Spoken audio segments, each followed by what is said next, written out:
ગીર સોમનાથ જિલ્લાના ઉના તાલુકાના કેસરિયા ગામે અકસ્માતોની હારમાળા સર્જાતા સ્થાનિકોમાં રોષ ભભૂકી ઉઠ્યો છે। વારંવાર રજૂઆતો કરવા છતાં તંત્ર દ્વારા કોઈ કામગીરી ન કરાતા ગામના યુવાનો અને ગ્રામજનોએ આરપારની લડાઈ શરૂ કરી દીધી છે।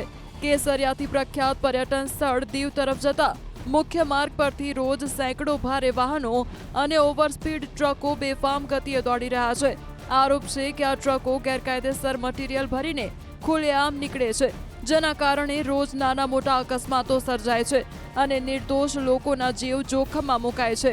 રોષે ભરાયેલા લોકો આજે ધરણા પર બેઠા હતા, જો કે લાંબા સમય સુધી તંત્રનો કોઈ અધિકારી ડોકાયો નહોતો, જેથી રોષે ભરાયેલા લોકોએ મુખ્ય હાઈવે પર જ બેસીને ચક્કાજામ કરી દીધો હતો। ચક્કાજામના પગલે હાઈવે પર વાહનોની કિલોમીટરો લાંબી કતારો લાગી ગઈ હતી।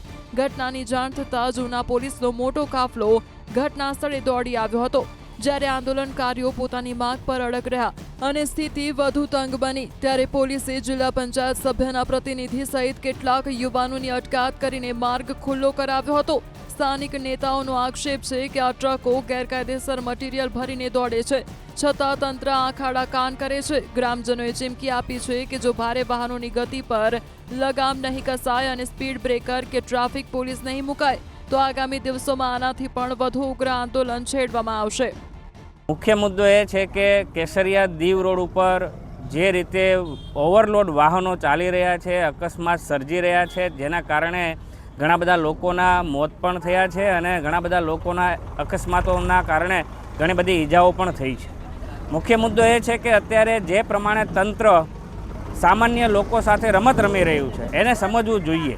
ખાસ કરીને જે સુજલામ સુફલામ યોજના ચાલે છે એનો નિયમ એ છે કે ભાઈ ગામના ખેડૂતોને સરળતાથી માટી મળી રહે, પોતાના ગામમાંથી માટી મળી રહે, રોયલ્ટી વગર માટી મળી રહે, તે માટે સરકારે યોજના શરૂ કરી છે, પરંતુ તેનો દુરુપયોગ કરે છે તંત્ર, એ સ્વાભાવિક છે। ખરેખર જો માટીને બહાર ગામ વેચવી હોય તો ખનિજ વિભાગના ભૂસ્તર શાસ્ત્રીની પરમિશન મંજૂરી લેવી પડે, કાયદેસરની જે રોયલ્ટી થતી હોય તે રોયલ્ટી લેવી પડે અને આ લોકો બેફામ રીતે ચોરી કરી રહ્યા છે, ખનન કરી રહ્યા છે, રોયલ્ટી વગર ચોરી કરી રહ્યા છે।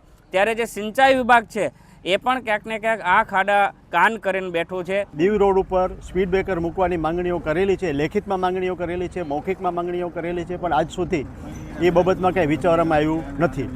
દીવ રોડ ઉપર કેસરિયાની જે સ્કૂલ છે 1 થી 8 સુધીની, તેમાં 550 બાળકો અભ્યાસ કરે છે।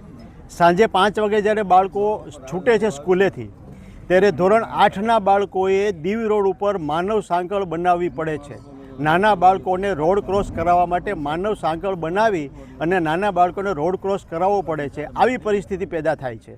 આવી પરિસ્થિતિ પેદા ન થાય, કોઈ પણ ભવિષ્યની અંદર કોઈ પણ અનિચ્છનીય ઘટના ન ઘટે, એના માટે થઈને અમે સ્પીડ બ્રેકર માટેની માંગણીઓ મૂકી છે। જે રીતે આજે અમે ધરણા ઉપર બેઠા છે, કારણ કે તંત્રને વારંવાર અમે સૂચના આપી, લેટર આપ્યા, છતાં પરંતુ ઉના પ્રાંત અધિકારીના પેટનું પાણી હલતું નથી। કારણ કે આ કેસરિયા દીવ રોડ છે, વારંવાર અહીં અકસ્માતો સર્જાયા છે, બેફામ અહીં બાજુના ગામોમાં માટીનું ખનન થાય છે અને આ ઓવરલોડિંગ ડમ્પરો અમારા નિર્દોષ લોકોને મારી રહ્યા છે। ત્યારે અમે વારંવાર અધિકારીઓને જાણ કરીએ છીએ, પરંતુ અધિકારીઓને ટાઈમસર હપ્તા મળી જતા હોય એવું લાગી રહ્યું છે, કારણ કે કોઈ કાર્યવાહી થતી નથી। અંતે અમે કંટાળી અને આજે ધરણા ઉપર બેઠા છે। 11:30 વાગ્યા સુધીમાં કોઈ પણ અધિકારી અમારી વાત સાંભળવા નહીં આવે તો અમે દીવ રોડ ઉપર રસ્તા રોકવું આંદોલન કરવા જઈ રહ્યા છીએ અને તંત્રને ચીમકી આપી રહ્યા છે કે તમારામાં તાકાત હોય તો અમને ન્યાય આપી દો।